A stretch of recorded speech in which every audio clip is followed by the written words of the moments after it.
नमस्कार मित्र हो, आज मी तुम्हाला अशा एका धक्कादायक घटनेची खरी कहाणी सांगणार आहे, जिच्यात एका निष्पाप युवतीला फसवून तिच्यावर अमानुष अत्याचार झाला आणि अखेर आरोपीवर गुन्हे दाखल झाले।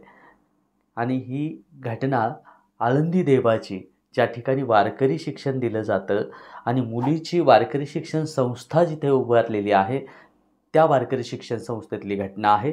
2 जून 2025चा सायंकाळचा वेळ होता। तालुका खेडमधील आळंदी परिसरात केळगाव रस्त्यावरील एक छोटंसं घर। युवती घरी एकटी होती। तिच्या ओळखीची एक महिला घरी आली आणि म्हणाली, चल ना शेताकडे जाऊया, थोडं काम आहे। निष्पाप मनाने युवतीने तिच्यावर विश्वास ठेवला। दोघींनी घराच्या दारातून पाय टाकला आणि त्या रस्त्याने चालू लागल्या। काही अंतरावरच एका काळ्या रंगाची कार थांबलेली होती आणि गाडी क्रमांक होता MH 43 CC 7812। गाडीमागच्या सीटवर बसलेले होते अण्णासाहेब प्रल्हाद आंधळे आणि प्रवीण प्रल्हाद आंधळे। स्टेअरिंगवरती एक अनोळखी चालक होता। युवतीला काही कळायच्या आत त्या तिघांनी तिचा हात पकडला आणि जबरदस्तीने गाडीमध्ये ओढले। ती ओरडू लागली, मदतीसाठी रडली, पण त्या नराधामांनी तिला धमकी दिली, आरडाओरड जर केलास तर तुझ्या चेहऱ्यावर ॲसिड फेकू, अन्यथा इतर काही करू। गाडी तिच्या गावातून निघाली आणि थेट पुण्याच्या आळंदी परिसरात आली। तेथे एक खाजगी वारकरी शिक्षण संस्थेची इमारत होती। ती जागा आध्यात्मिक शिक्षणासाठी ओळखली जात असे, पण त्या पवित्र जागेवर 5 लोकांनी मिळून एका मुलीचं जीवन उद्ध्वस्त करण्याचा कट रचला। तिला खोलीत कैद केलं। खोलीमध्ये एक एक करून आरोपी जमा झाले। अण्णासाहेब आंधळे, प्रवीण आंधळे, अभिमन्यू भगवान आंधळे आणि कीर्तनकार सुनीता आंधळे या सगळ्यांनी मिळून युवतीवर दबाव टाकला। आम्हाला काही करायचं नाही, तू आमच्या अण्णासाहेबांसोबत लग्न कर, नाहीतर परिणाम वाईट होतील। घाबरलेल्या युवतीला वाटलं कदाचित हा शेवट असेल। त्या रात्री बंद खोलीत अण्णासाहेब आंधळे यांनी तिच्यावर बलात्कार केला। इतर तिघे त्या अत्याचाराचा प्रत्यक्षरित्या साक्षीदार होते। तिच्यावर अत्याचार झाल्यानंतर ती युवती खचली नाही। तिने संधी मिळताच मोबाईल उचलला। ती थरथरत होती। तिच्या डोळ्यात अश्रू, शरीरावर जखमा, मनावर खोल जखमा, पण तरीही तिने 112 हेल्पलाईनवर कॉल केला। पोलिसांना सगळं सांगितलं। माहिती मिळताच पोलीस तात्काळ त्या संस्थेत पोहोचले। त्या भयावह खोलीचा दरवाजा उघडला गेला। युवतीची सुटका झाली। संबंधित आरोपींना ताब्यात घेऊन आळंदी पोलीस ठाण्यात आणण्यात आलं। त्या रात्री तिच्यावर इतका मानसिक ताण आला होता की तिने लगेच तक्रार नोंदवली नाही।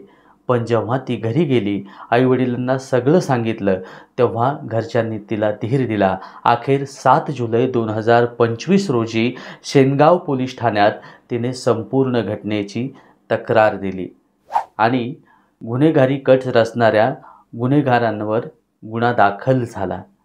आणि जे गुन्हे दाखल झालेले आहेत, ज्यांच्यावरती गुन्हा दाखल झालेला आहे, अण्णासाहेब प्रल्हाद आंधळे, प्रवीण प्रल्हाद आंधळे, अभिमन्यू भगवान आंधळे, राष्ट्रीय कीर्तनकार सुनीता आंधळे आणि एका अनोळखी गाडी चालकावर।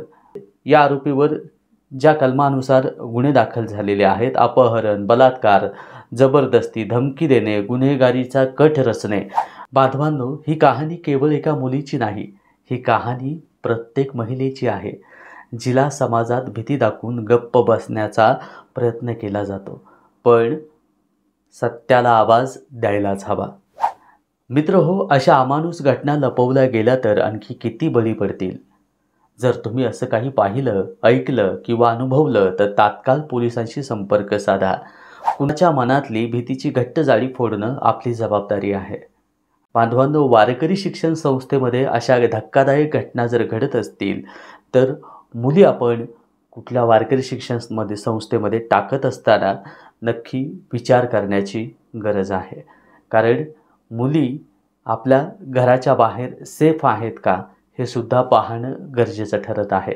आपण वारकरी संस्कार, वारकरी शिक्षण देणं ही काळाची गरज आहे, पण आपण त्या संस्थेची शहानिशा करून, त्या महाराजांची शहानिशा करून ते खरंच राष्ट्रीय संत आहेत का किंवा एक संत परंपरा पुढे नेणारे आहेत का, या सगळ्या गोष्टींचा विचार करूनच त्यांच्याकडे आपण मुलींना पाठवलं पाहिजे।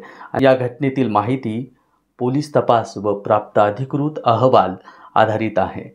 आरोपींचा दोष न्यायालयामध्ये सिद्ध झाल्यावर अंतिम शिक्षा ठरेल. आणि आपण आपल्या या चॅनलवरती नवीन असाल तर चॅनलला सबस्क्राईब करा आणि आपल्या अन्यायाविरुद्ध आपण वाचा फोडण्याचं काम करतो आणि अनेकांना न्याय मिळवून देण्याचं काम आपण आपल्या चॅनलच्या माध्यमातून करत असतो. तुम्ही जर आपल्या चॅनलवरती नवीन असाल तर नक्की चॅनलला सबस्क्राईब करा, इतर बांधवांपर्यंत शेअर करा. जय जिजाऊ, जय शिवराय, रामकृष्ण हरी माऊली.